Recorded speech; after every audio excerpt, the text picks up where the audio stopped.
On the morning of September 26, 1962, Captain James Mitchell sat in the control room of Site 39, a Titan II-I CBM facility buried beneath the wheat fields of South Dakota, and realized that the coordinates flashing on his targeting screen were not Moscow, not Leningrad, not any Soviet city at all.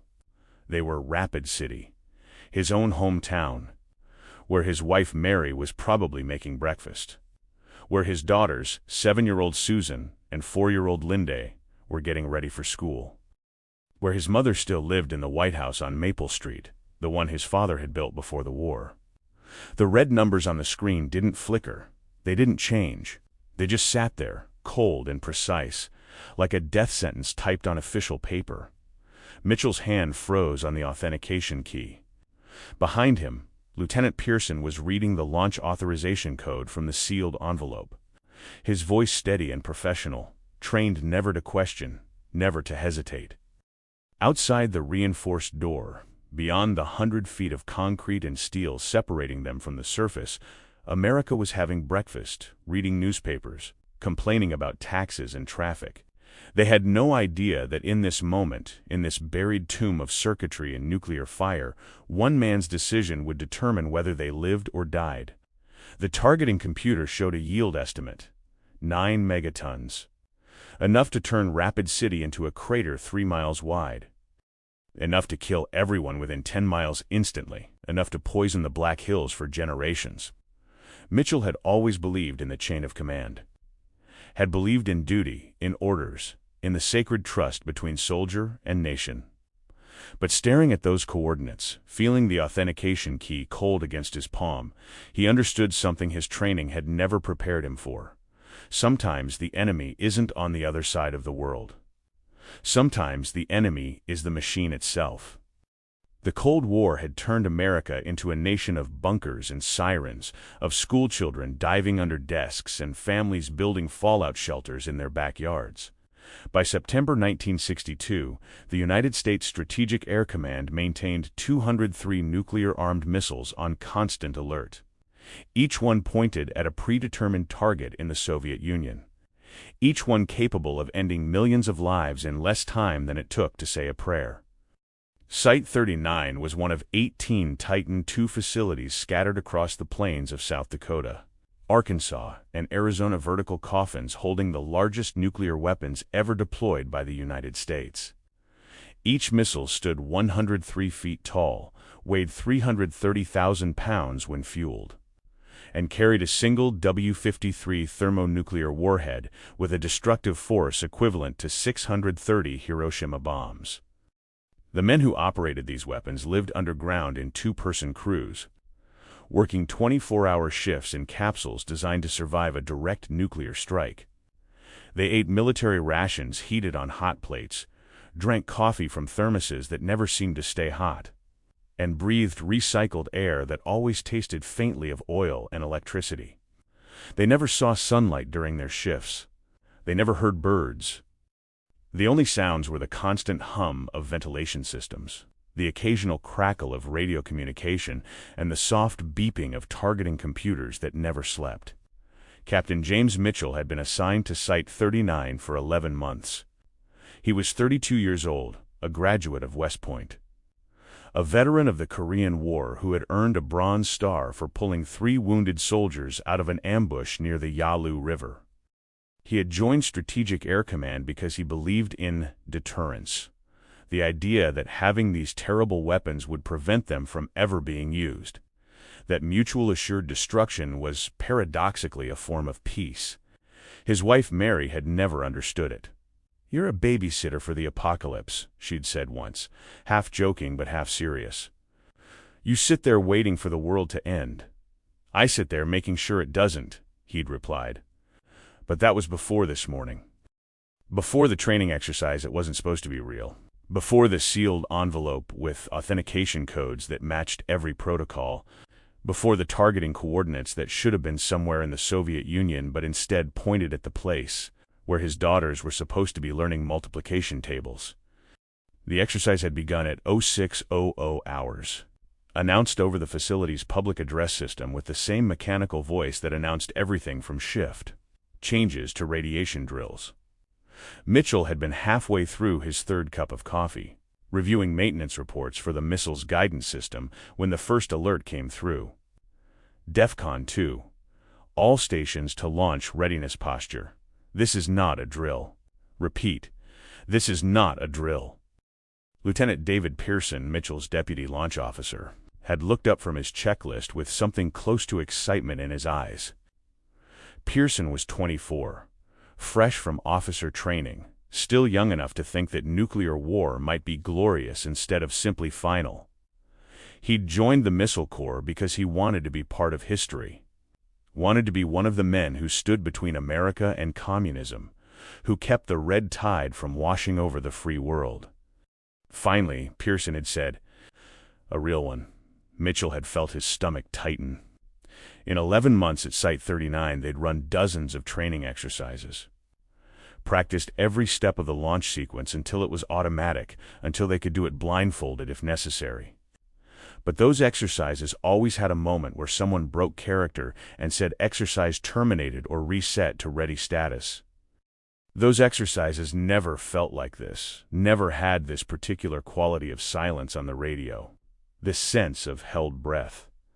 The launch checklist was simple, deceptively simple. 14 steps between peace and annihilation. Step 1.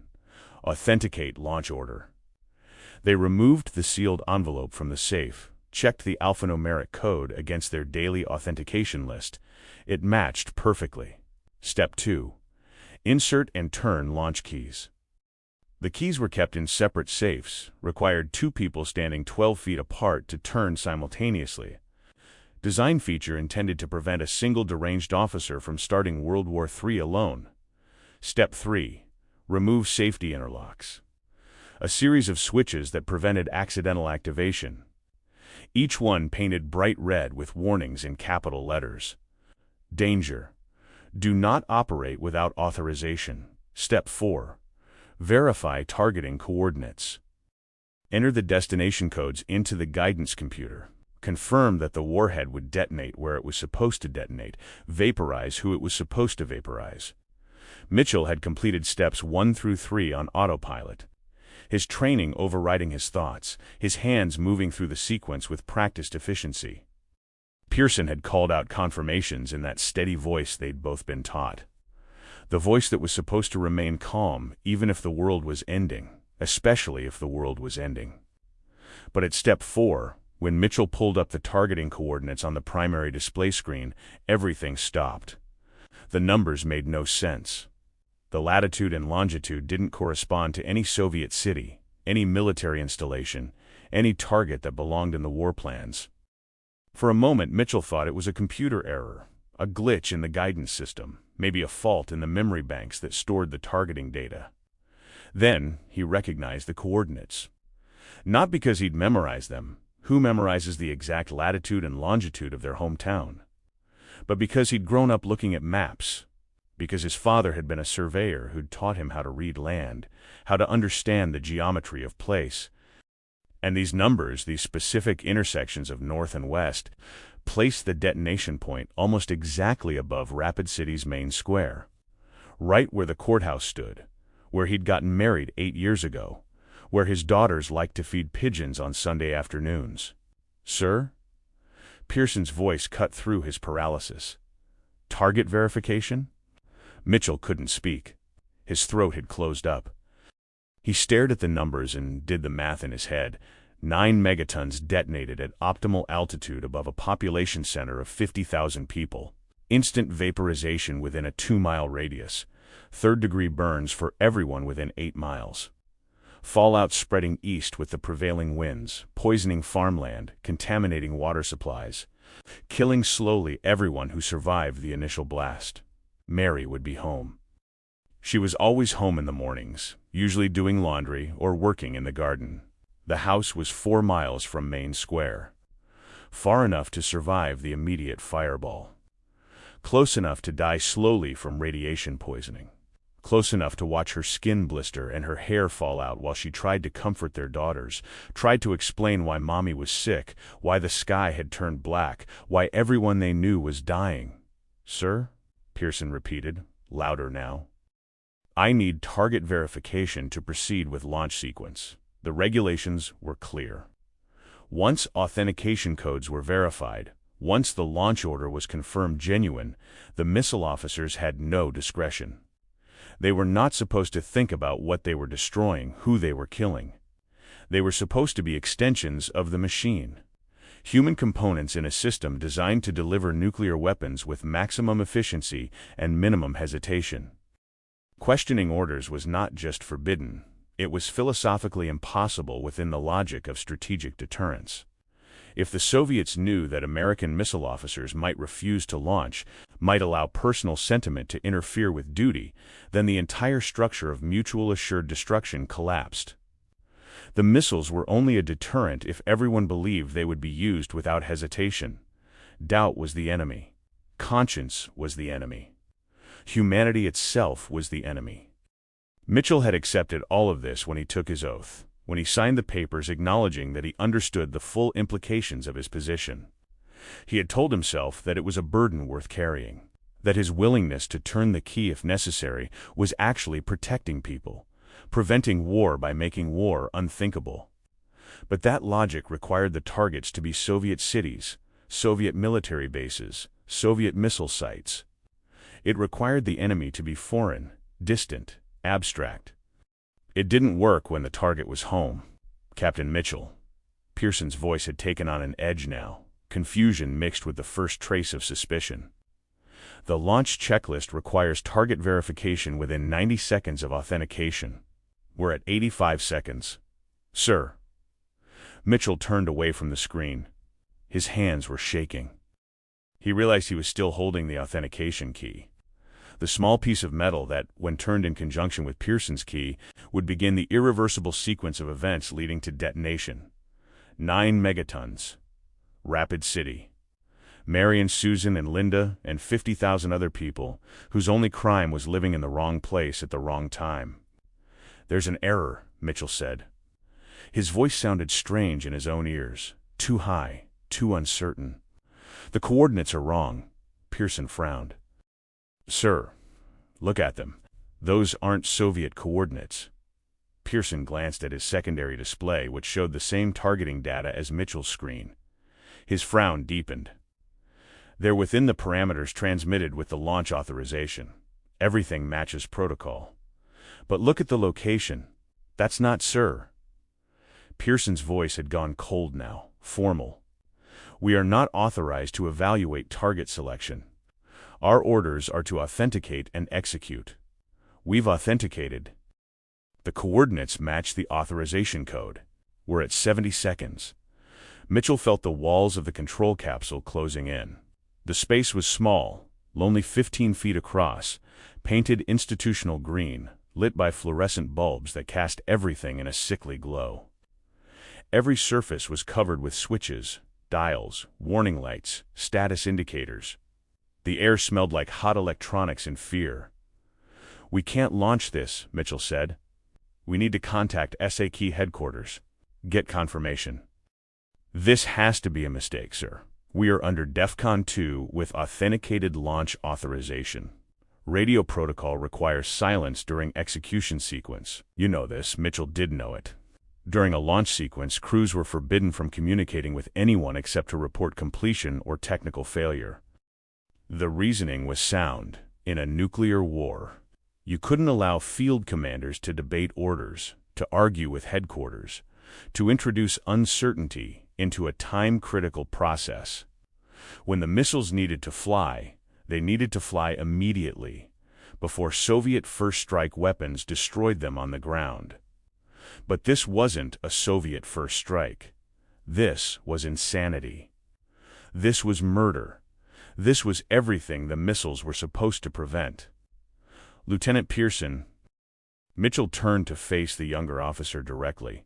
Those coordinates target Rapid City, South Dakota. An American city. Our city. My family is there. Pearson's face had gone pale, but his jaw remained set. Sir, I don't know what those coordinates target. Neither do you. We're not trained in Soviet geography.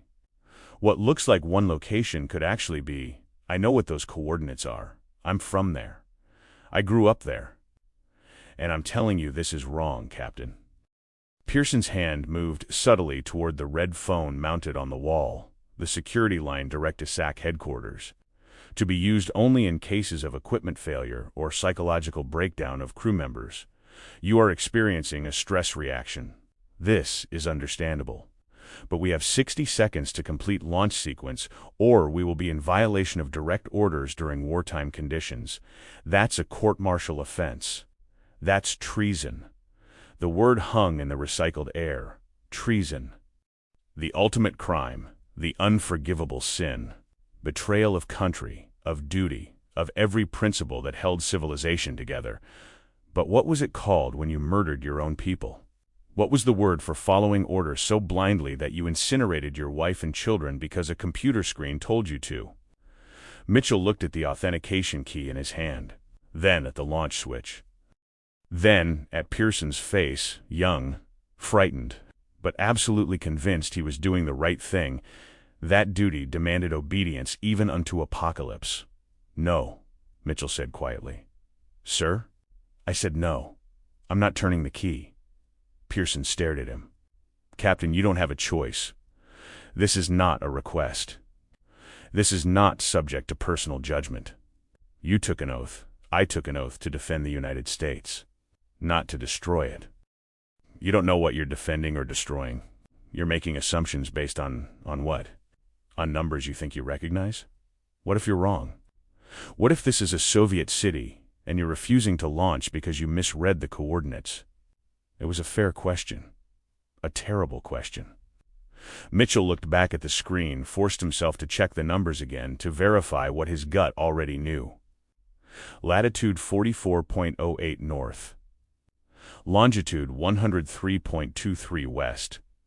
He'd seen these exact coordinates before, on a surveyor's map his father had framed and hung in his office, marking the center point of Rapid City for some municipal project. There was no mistake. "I'm not wrong," Mitchell said. 30 seconds, sir." Mitchell walked over to the main power console, where the primary circuit breakers controlled electricity flow to the guidance computer. His hand hovered over the largest breaker, the one labeled Guidance System Primary. "Captain, step away from that panel." Pearson's voice was sharp now, commanding. "That's a direct order." "You can't give me orders, Lieutenant. I outrank you. In a launch situation, both officers have equal authority. You know this. It's in the regulations. If one officer becomes incapacitated or refuses to perform his duties, the other officer is authorized to—" Pearson didn't finish the sentence, but Mitchell understood what he wasn't saying. The security line.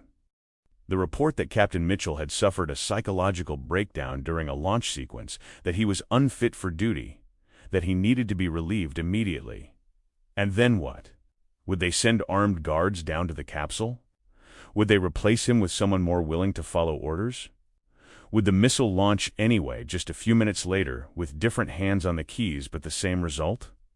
15 seconds, sir. Mitchell's hand closed around the circuit breaker. It was a heavy switch designed to require deliberate force to prevent accidental shutdown. He could feel the current running through it. Electricity feeding the computers that right now were counting down toward launch, calculating trajectories, preparing to translate abstract numbers into concrete death. "Don't do this," Pearson said. His voice had cracked now, losing its professional composure. "Please. You'll destroy your career. You'll destroy us both." "And for what? For coordinates you think you recognize?" "For my daughters," Mitchell said, and pulled the breaker. The control room went dark except for emergency lighting red bulbs that cast everything in the color of blood. The targeting computer's display flickered and died. The constant hum of the cooling fans fell silent.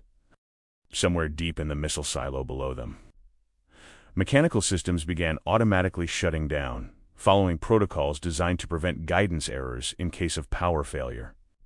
The launch sequence had stopped. For a moment, neither man moved. They stood in the red darkness, breathing hard, staring at each other across the small space that had suddenly become an enormous chasm of broken trust and shattered certainty. Then Pearson reached for the phone. What Captain James Mitchell couldn't have known was that his decision to shut down the guidance system at Site 39 prevented not just the destruction of Rapid City, but potentially the beginning of World War III. The targeting coordinates on his screen were the result of a computer error, a cascade of failures so improbable that investigating officers later described it as statistically impossible. A faulty memory chip in the Strategic Air Command's mainframe computer had corrupted data during a routine update of target assignments. When combined with a simultaneous communications failure between SAK headquarters and multiple missile sites, the result was that 18 Titan II facilities across 3 states had received launch authorizations with domestic coordinates instead of Soviet targets. Site 39 was one of 6 facilities that had actually begun launch sequences.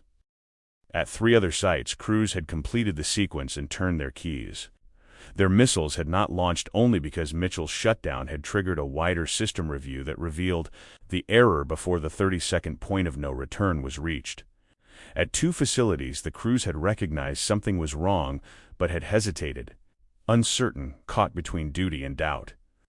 They had not shut down their systems, but had also not completed launch sequences, buying just enough time for the error to be discovered and corrected. But at Site 39, Mitchell had acted immediately, had trusted his instinct, his knowledge, his humanity over the machine, and in doing so had bought those critical extra seconds for the truth to emerge, for sanity to reassert itself. None of this would be revealed for months. By the time investigating officers reconstructed what had happened, Mitchell would be long gone from Site 39, his career already in ruins. His name entered into classified files as either a hero or a traitor depending on who was writing the report. In the immediate aftermath, all he knew was that Lieutenant Pearson was on the phone speaking rapidly and urgently to someone at SAC headquarters, and that Mitchell's career, possibly his life, was now in the hands of men he would never meet.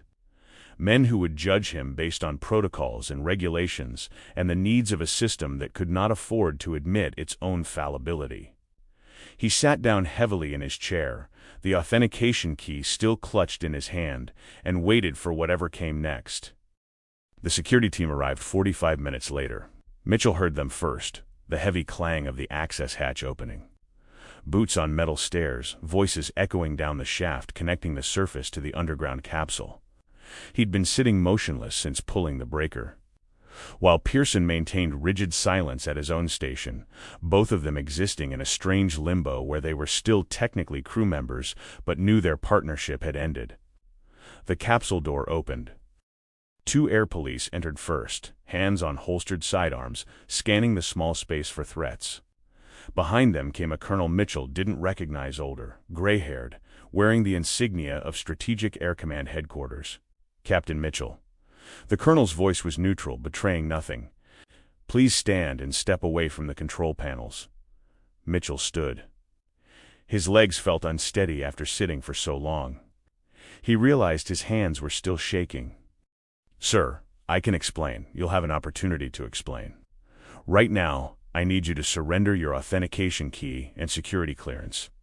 Mitchell handed over the key, then removed his security badge and placed it on the console.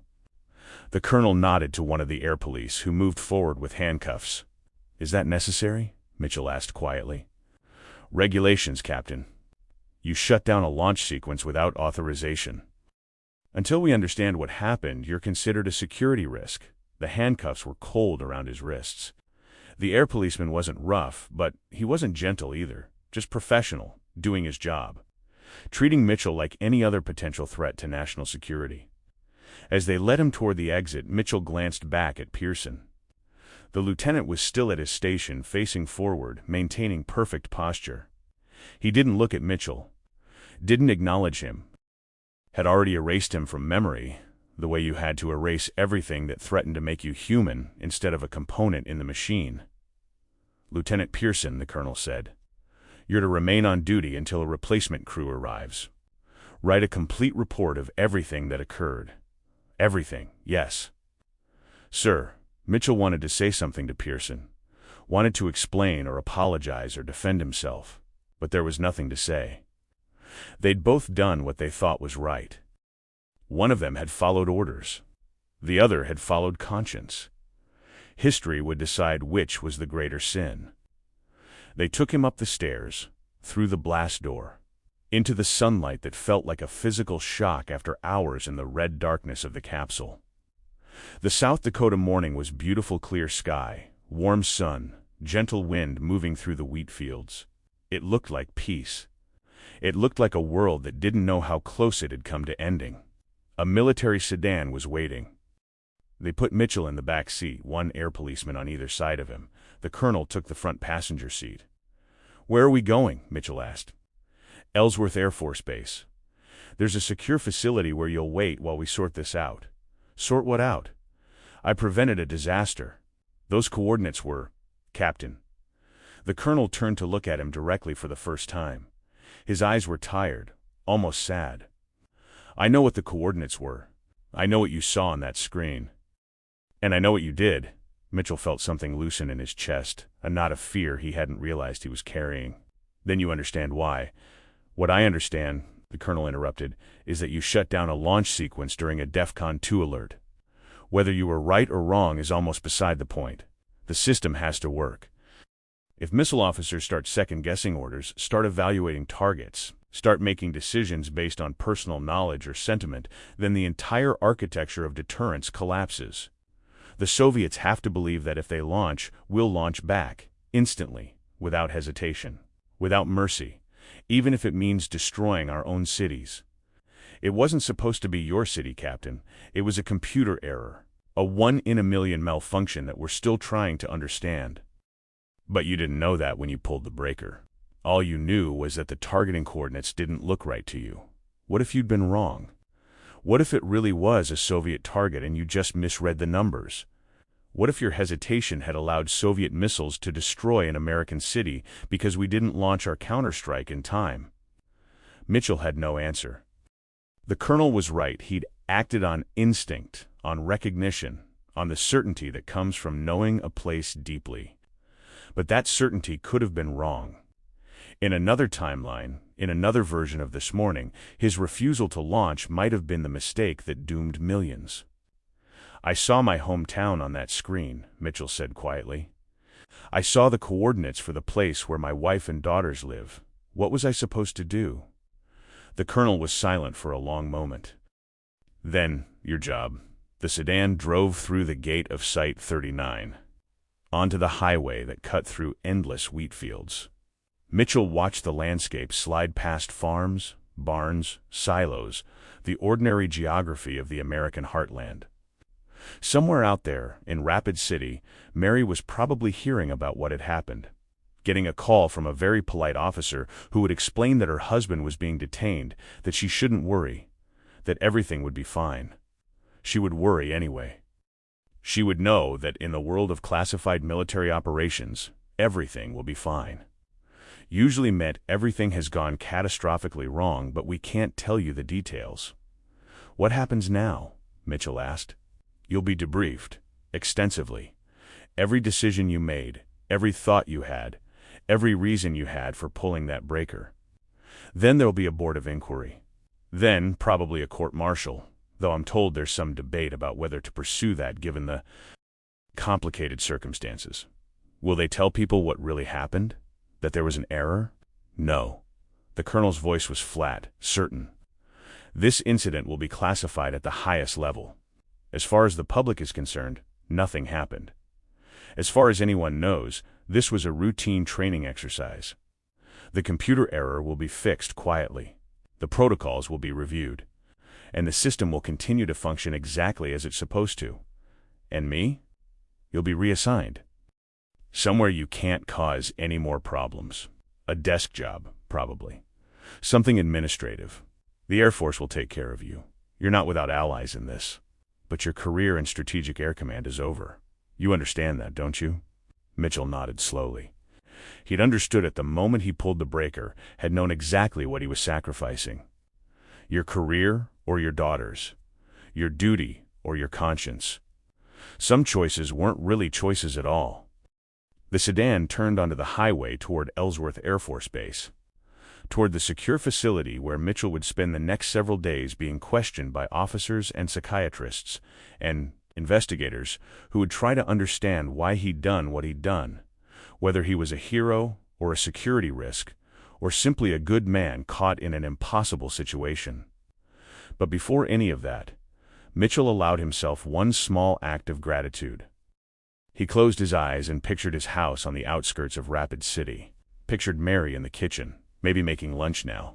Pictured Susan and Linda coming home from school, laughing about something. Alive and unhappy and beautiful in the way children are beautiful when they don't know how fragile everything is. He'd save them. Whatever else happened, whatever judgment came down from boards and courts and classified committees, he'd saved his daughters. Had chosen love over duty, humanity over system, the particular over the abstract. In the calculus of the Cold War, where millions of lives were reduced to strategic considerations and acceptable losses, where cities were just targets and families were just statistics, he'd committed the unforgivable sin of caring about specific people more than he cared about general principles. And he'd do it again. Would pull that breaker 1,000 times. Would sacrifice his career and his freedom and his life if necessary to prevent what he'd seen on that targeting screen. The colonel was right. The system had to work. Deterrence required certainty, required the absolute conviction that orders would be followed without question or hesitation. But Mitchell had learned something that morning, something the system couldn't acknowledge. Humanity required the opposite. Required the stubborn, irrational insistence that some things mattered more than orders. That some lives were worth any sacrifice. That love was not a weakness, but the only thing strong enough to stand against the machine's cold logic. The sedan drove on through the South Dakota morning, carrying Mitchell toward whatever judgment awaited. But in Rapid City, in a White House on the outskirts of town, his daughters were alive. His wife was alive. The people he'd sworn to protect were breathing and laughing and existing in blessed ignorance of how close they'd come to dying. And that, Mitchell thought, was all the vindication he needed. The interrogation room at Ellsworth Air Force Base was exactly what Mitchell expected, windowless. Painted institutional gray, furnished with a metal table and 3 chairs bolted to the floor. A tape recorder sat on the table, its reels turning slowly, capturing everything for analysts who would study his words for signs of disloyalty, instability, or Soviet influence. Across from him sat Major Douglas Kemp, an intelligence officer from SAC headquarters, and Dr. Sarah Westwood, a civilian psychiatrist contracted by the Air Force to evaluate personnel involved in critical incidents. They'd been questioning him for 3 hours now, going over the same events again and again, probing for inconsistencies or hidden motivations. "Let's go back to the moment you saw the coordinates," Kemp said. His voice was professionally neutral, the tone of someone trained never to reveal what they were thinking. "You said you recognized them immediately. How?" Mitchell had answered this question 4 times already. "My father was a surveyor. We had maps all over the house when I was growing up. He taught me to read coordinates to understand how latitude and longitude worked. I've seen those specific numbers, 44.08 north, 103.23 west dozens of times. But in a high-stress situation, isn't it possible you misremembered? That you saw numbers that looked familiar and jumped to the wrong conclusion?" "I didn't misremember. Captain, we're trying to help you here." Dr. Westwood leaned forward, her expression carefully compassionate. "The human mind under extreme stress can play tricks. Pattern recognition fails. Memory becomes unreliable. There's no shame in admitting you might have made an error in judgment. I didn't make an error. Those coordinates targeted Rapid City. You've confirmed that yourself. We've confirmed there was a computer malfunction that generated incorrect targeting data," Kemp said. "What we're trying to understand is your decision-making process. Why you chose to act on your suspicions instead of following established protocol." Mitchell met his eyes. "Because following protocol would have killed my family. You didn't know that. You suspected it. There's a difference. Is there? If you suspect the building you're in is on fire, do you wait for confirmation before leaving? Or do you act on incomplete information because the cost of being wrong is death? Kemp made a note on his pad. That analogy doesn't quite work, Captain. In your scenario, leaving a building that might be on fire has no strategic consequence. But shutting down a missile launch during wartime conditions compromises national security. It tells our adversaries that American officers might hesitate. That creates doubt. And doubt destroys deterrence. Launching a missile at an American city also destroys deterrence, Mitchell said. It tells our adversaries that we're incompetent, that our systems are so flawed we can't tell our own territory from theirs, which is precisely why this incident must remain classified. Kemp's voice had gone cold. The Soviets can never know what happened this morning. As far as Moscow is concerned, American strategic forces function perfectly. No hesitation, no errors, no doubt. Dr. Westwood cleared her throat. Captain Mitchell, I'd like to shift our focus slightly. Tell me about your relationship with your wife and daughters. How often do you see them? Mitchell felt a flash of anger. You think this was about me being homesick? About missing my family? I think it's about you being human, Westwood said gently. You work underground for 24-hour shifts, isolated from everything except the machinery of nuclear war. You go weeks without seeing your daughters. That takes a psychological toll.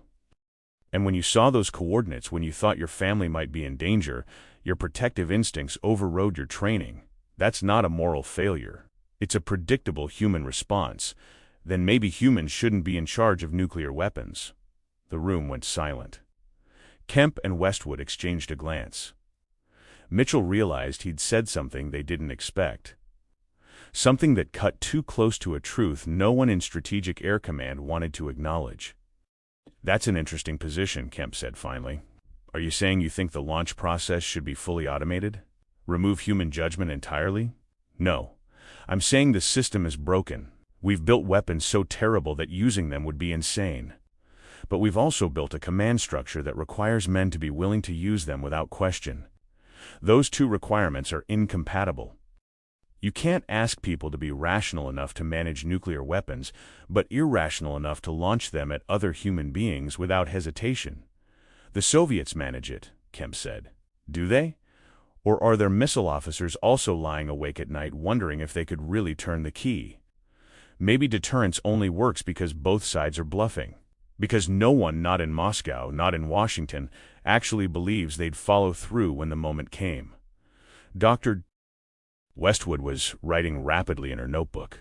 Mitchell couldn't tell if his words were being recorded as insights or symptoms of psychological breakdown. Captain, she said, do you believe you did the right thing this morning? It was the question Mitchell had been asking himself since the moment he pulled that breaker. The question that had no good answer because every answer revealed something broken in the world. I saved my daughters, he said quietly. If that's wrong, then I don't want to be right. They released him that evening with orders to remain on base, confined to quarters, while the Board of Inquiry was convened. An air police corporal drove him to temporary housing, a small apartment in the bachelor officers' quarters, furnished with military-issue furniture and nothing personal except a telephone that Mitchell suspected was monitored. He called Mary. She answered on the first ring, her voice tight with controlled fear. Jim? Are they letting you come home? Not yet. There's an investigation. It might take a while. What happened? They told me there was an incident at your facility but wouldn't give details. They said you were safe but couldn't discuss it.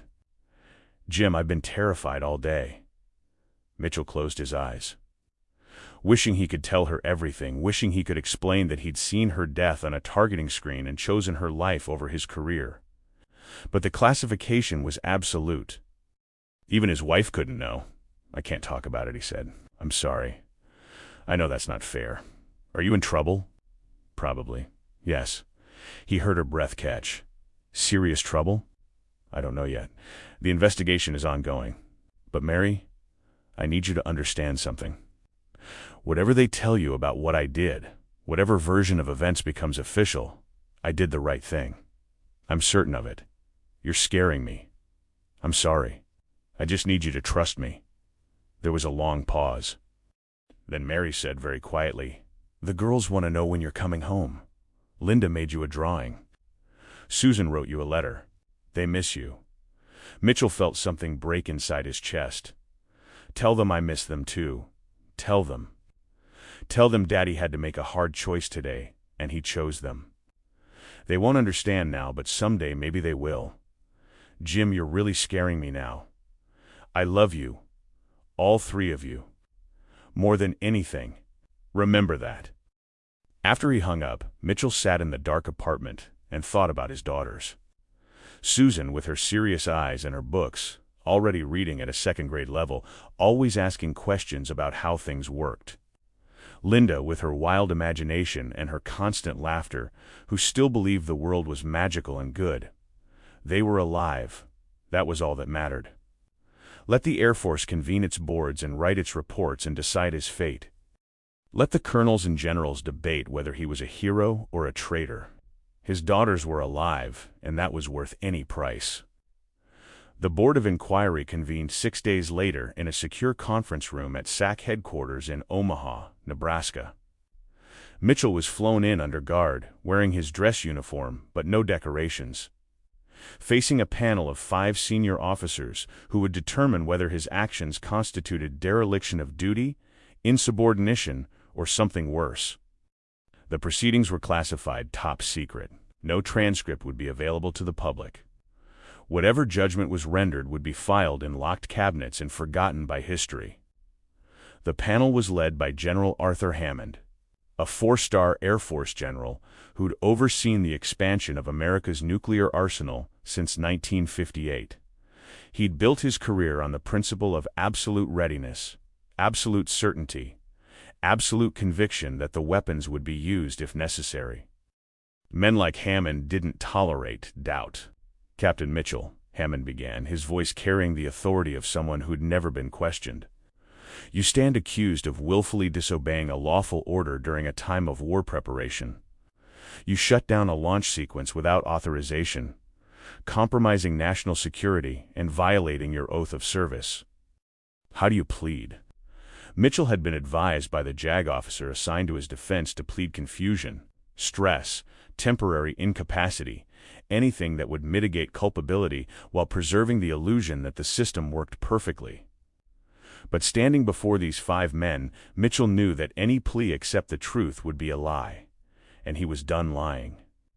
I plead that I saved American lives, sir. Hammond's expression didn't change. The question was how you plead to the charges, not whether you believe you were justified, not guilty, sir.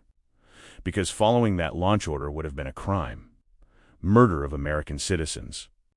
I stopped a crime from being committed. One of the other officers, a Colonel Mitchell didn't recognize, spoke up.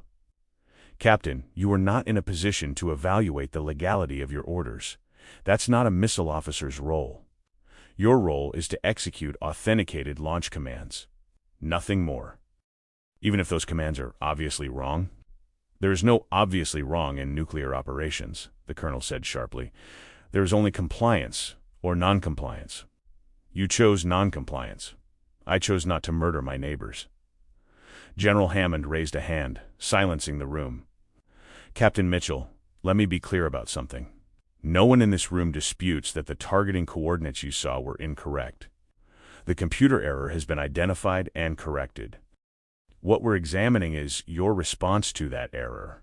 You made a unilateral decision to shut down your missile based on personal knowledge and private judgment.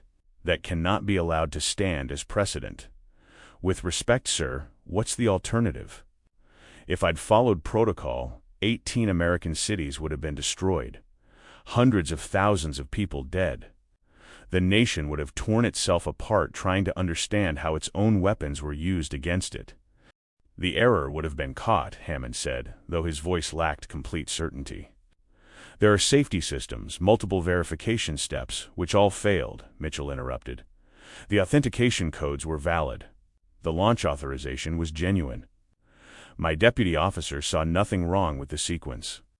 If I hadn't recognized those coordinates, the missiles would have launched. The room fell silent. This was the uncomfortable truth at the heart of the inquiry. Mitchell had been right. His disobedience had prevented a catastrophe that the system's supposedly foolproof safeguards had failed to stop. Dr. Westwood, sitting in the corner as an observer, spoke for the first time. "General, if I may offer a clinical perspective, Captain Mitchell's psychological evaluation shows no signs of instability, paranoia, or compromised judgment. His actions were consistent with a rational response to perceived threat, not a breakdown of military discipline. He saw data that contradicted his training, used his specialized knowledge to identify an error, and made a split-second decision that proved correct." "That's precisely the problem," Hammond said. "He made a decision. Missile officers don't make decisions. They execute decisions made by higher authority. If we allow individual judgment to override the chain of command, the entire strategic system becomes unreliable." "But, sir," Mitchell said, "the chain of command was what created the error. Higher authority sent me incorrect coordinates. The system failed. I had to choose between blind obedience to a flawed system or acting on information that suggested catastrophe. I chose catastrophe prevention. You chose insubordination. I chose my country over my orders." Hammond stared at him for a long moment. Behind his eyes, Mitchell could see the calculation happening, the weighing of competing principles, the recognition that this case couldn't be resolved by simple application of regulations. "Captain Mitchell," Hammond said finally, "you're going to be found guilty. Not because you were wrong, but because you have to be wrong. The system cannot function if missile officers believe they have discretion. Deterrence requires absolute certainty. You broke that certainty. Therefore, you must be punished." "I understand, sir, but," Hammond continued, "the punishment will be administrative rather than criminal. You'll be reassigned to a non-operational position. Your security clearance will be downgraded. You'll never work in strategic forces again. Your promotion potential is effectively ended. But you'll keep your commission and your pension. You'll be able to go home to your family." Mitchell felt relief flood through him. It was a form of death, career death, the end of everything he'd worked toward, but it was survivable. He'd walk away alive. He'd see his daughters grow up. "There's one condition," Hammond added. "You will never speak about what happened. Not to your wife, not to your friends, not to anyone outside this room. As far as the world is concerned, you were reassigned for routine administrative reasons. This incident will be buried so deep that not even historians will find it. If you violate this condition, you will be prosecuted for disclosure of classified information. Are we clear?" "Yes, sir." "Then this board finds Captain James Mitchell guilty of dereliction of duty and willful disobedience. Sentences reduction to the rank of first lieutenant. Reassignment to MacDill Air Force Base in Florida for administrative duties and permanent removal from Strategic Air Command. This proceeding is adjourned." Mitchell was processed out of SAC within 48 hours. They gave him new orders, new assignment papers, a one-way plane ticket to Florida, and a stern reminder from General Hammond's Chief of Staff that his continued freedom depended on absolute silence. He flew home to Rapid City for 3 days before reporting to MacDill. Mary met him at the airport with both daughters, and Mitchell held them all so tight they complained they couldn't breathe. He didn't care.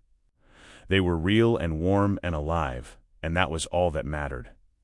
Susan, perceptive as always, asked him why he seemed sad if he was happy to see them. "Because sometimes," Mitchell told her, "you can feel two things at once. Happy and sad. Grateful and angry. Proud and ashamed." "Which are you?" Susan asked. Mitchell looked at Mary over his daughter's head, saw the questions in his wife's eyes. Questions he could never answer. Secrets he would carry to his grave. "Grateful," he said. "Mostly grateful." They spent 3 days doing ordinary things: pancakes for breakfast, walks around the neighborhood, evening games of cards at the kitchen table. Mitchell memorized every detail, the way Linda laughed when she won, the serious concentration on Susan's face when she strategized, the warmth of Mary's hand in his when they sat on the porch watching the sunset. On the last evening, after the girls were asleep, Mary asked him directly, "Did you save lives?" Mitchell was quiet for a long time. Then, "I can't talk about it, but did you?" "Yes," Mary nodded slowly. Then I don't need to know anything else. MacDill Air Force Base in Tampa. Florida was about as far from nuclear missiles as Mitchell could get while remaining in the Air Force. His new assignment was in the logistics planning office, managing supply chain databases and reviewing maintenance schedules. It was important work. Military operations depended on getting the right equipment to the right place at the right time, but it was also mind-numbingly bureaucratic. Mitchell spent his days filling out forms and attending meetings and writing reports that no one would read. He worked in an office with windows, could see sunlight and palm trees, could leave at the end of his shift and go home to the small house the Air Force had arranged near base. Mary and the girls adjusted quickly to Florida. Susan started third grade at a school with better resources than anything in South Dakota. Linda made friends with neighborhood kids and spent her afternoons playing in the backyard. Mary got a part-time job at a library and seemed genuinely happy in a way Mitchell hadn't seen in years. On the surface, everything was fine. Better than fine. They were a normal military family living a normal life in a place where the sun always shone and no one sat underground waiting for orders to end the world. But Mitchell couldn't shake the feeling that he was living in exile, that he'd been removed from something important, sidelined from the great machinery of history, relegated to irrelevance as punishment for caring too much. At night, he sometimes dreamed about the control room at Site 39. Dreamed about those red numbers on the targeting screen. Dreamed about the authentication key in his hand and Pearson's voice counting down the seconds. In the dreams, he sometimes turned the key instead of pulling the breaker, and would wake up in cold sweat with the sound of detonation ringing in his ears. Mary would hold him on those nights, asking no questions, offering only presence. She never pushed him to explain. Had understood from the beginning that there were things about that September morning he could never tell her, wounds he would carry alone. 6 months after his reassignment, Mitchell received an unmarked envelope in his office mail. Inside was a single sheet of paper with a brief note in neat handwriting. Captain Rhett, Mitchell. You should know that the protocols have been revised. All targeting data now requires human verification by at least 3 independent operators before launch authorization can proceed. Computer-generated coordinates are cross-referenced against geographic databases. The error that occurred on September 26, 1962 cannot happen again. This change was made because of what you did.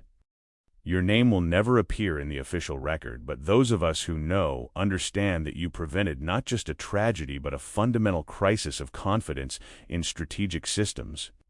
The system is better because you broke it. That is your legacy, even if history never records it. A friend Mitchell read the note 3 times, then burned it in his office wastebasket as he suspected he was meant to. But the words stayed with him. The system is better because you broke it. It wasn't vindication exactly. It wasn't forgiveness or restoration or any kind of official recognition. But it was acknowledgement. Somewhere in the classified depths of Strategic Air Command, people understood what he'd done and why.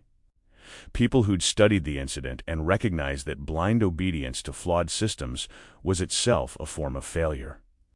The system had improved because one man had been willing to trust his own judgment over its commands.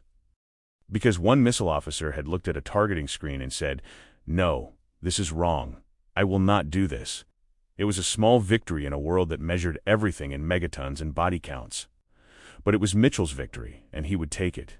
Years passed. Susan went to college, studied engineering like her grandfather, got a job designing communication satellites. Linda became a teacher, working with special needs children in inner-city schools. Mary retired from the library and took up painting, filling their home with canvases of Florida sunsets and beach scenes. Mitchell stayed at MacDill, was eventually promoted back to captain after his initial demotion was quietly reversed. Retired as a major in 1984 after 26 years of service. He received no medals for what he'd done that September morning, no commendations, no recognition beyond a standard retirement ceremony with cake and brief speeches about his dedicated service to logistics planning. The Cold War ended in 1991 with the collapse of the Soviet Union, The missiles at Site 39 were deactivated, and the facility was decommissioned, its underground capsule filled with concrete and sealed forever. The Titan II program was terminated, the weapons dismantled, the silos turned into museums, or left to rust in wheat fields. Mitchell watched it all on television news. Watched the Berlin Wall come down and Soviet leaders sign peace treaties and young people dancing in streets that had been divided by barbed wire and ideology. He watched the end of the world he'd lived in, the end of the long nightmare of mutual assured destruction. And he thought about Lieutenant Pearson, wondered what had happened to him, whether he'd stayed in Strategic Air Command, whether he'd ever learned the full truth about that September morning. Wondered if Pearson blamed him or understood him, or simply forgot him the way the system had been designed to forget anything that threatened its perfect certainty. In 1997, Mitchell received another unmarked envelope. Inside was a newspaper clipping about the declassification of certain Cold War incidents. Mentioned briefly, in a paragraph near the end, was an undisclosed 1962 incident involving targeting system malfunction at multiple ICBM facilities that had been resolved without consequence thanks to appropriate safeguards and human oversight. No names, no details. Just acknowledgement that something had happened and been handled appropriately. Mitchell cut out the paragraph and kept it in his desk drawer, the closest thing to official recognition he would ever receive that on one September morning in 1962, when the machines had failed and the system had broken, a man had chosen humanity over duty and saved his country by disobeying its orders. James Mitchell died in 2003 at the age of 73. His obituary in the Tampa Tribune mentioned his military service, his work in logistics, his loving family. It said nothing about missiles or targeting screens or the morning he'd pulled a circuit breaker and changed the course of history in ways no one would ever fully know. At his funeral, Susan gave the eulogy. She spoke about her father's integrity, his quiet strength, his devotion to family. She mentioned that he'd worked in sensitive military positions during the Cold War, but of course, couldn't discuss the details because of classification. "My father taught me," Susan said, "that sometimes the hardest thing to do is also the right thing. That sometimes you have to stand alone against the world and trust your own judgment, even when everyone tells you you're wrong. I didn't understand that when I was young, but I understand it now." Mary sat in the front row, holding Linda's hand, listening to her daughter describe a man whose greatest act of courage would never be recorded in any history book, never be carved on any memorial, never be taught to any military academy class studying leadership and decision-making under pressure. After the service, as people filed past the casket, Mary stayed behind. When they were alone, she reached out and touched the polished wood. "You saved us," she whispered. "I don't know how or from what, but I've always known you saved us." The secret died with Mitchell. No one alive knew the full story of what had happened at Site 39 on September 26, 1962. The classified files remained locked away, to be unsealed in some distant future when the Cold War was ancient history and the people who'd lived through it were long gone. But in Rapid City, South Dakota, in houses on streets that still existed, children played and families gathered and people lived normal lives in blessed ignorance of how close they'd come to annihilation. They would never know that their survival had depended on one man's willingness to disobey, to break the chain of command, to trust his own humanity over the inhuman logic of nuclear deterrence. The system had demanded obedience. Mitchell had offered conscience instead. And in that brief moment of refusal, in that instant when he'd chosen love over duty, he'd demonstrated something the Cold War's architects had never wanted to admit. That the greatest threat to nuclear weapons wasn't the enemy's bombs, but the fundamental decency of the people trusted to use them. Because in the end, deterrence didn't work because everyone believed the weapons would be used. It worked because everyone hoped they wouldn't. Because on both sides of the Iron Curtain, men and women in underground bunkers and missile silos and command centers carried the same secret doubt, the same desperate prayer that they would never receive the order, never have to turn the key, never have to be the ones who ended the world.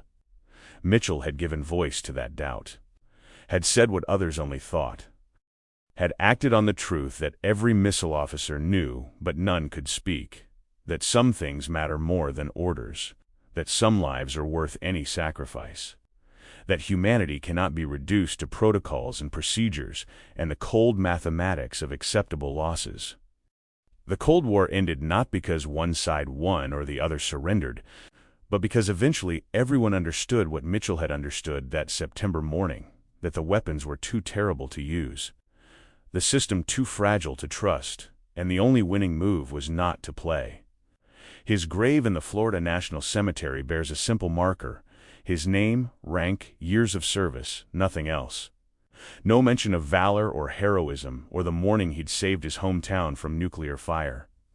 But sometimes, on quiet evenings when the sun sets over Tampa Bay, when families gather for dinner and children laugh in backyards and the world goes on in blessed normalcy, you can almost hear an echo of that September morning, the sound of a circuit breaker being pulled, the hum of computers falling silent, the whispered prayer of a man who chose conscience over command. And in that echo, if you listen carefully, you can hear the truth that saved the world. No, this is wrong. I will not do this.